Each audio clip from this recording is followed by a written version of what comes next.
Šodien turpināsim vegānās receptes un dosimies vēlreiz uz Itāliju, pagatavosim gardu tomātu mērcīti ar cukīnī nudelēm un tofu. Tā, mūsu receptē, kā jau teicu, vajadzīgs tofu. Šeit ir daudz un dažādi tofu.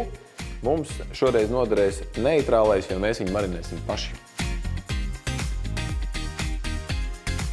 Liksim mūsu tofu bļodiņā. Pievienosim dažus ēdamkarotes olīveļu, ķiploku pulveris.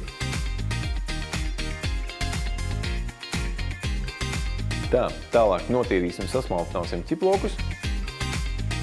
Nākamais pie reizes sasmalcināsim arī kaperus. Nākamais un pēdējais mēs sagatavosim mūsu bezglutēna nūdeles, vai kā viņas mēdz saukt arī zūdeles.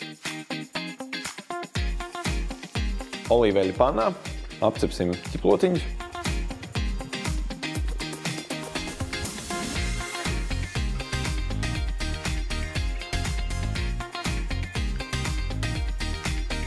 Liekam klāt olīvas,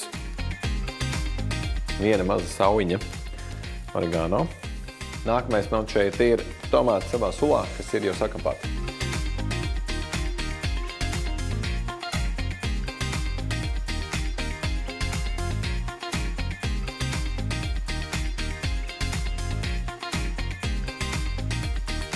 Kamēr mums pabeidz cepties tofu, mēs varam sakapāt petersiļus, kur pievienosim beigās mūsu mērcei.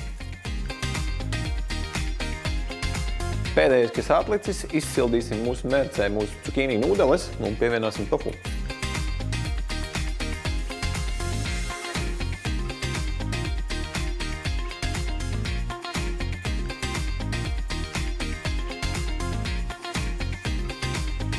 Ļoti ātri pagatavojums, vegāns, veselīgs un viegls ēdiens manās rokās. Lai jums labi garšo!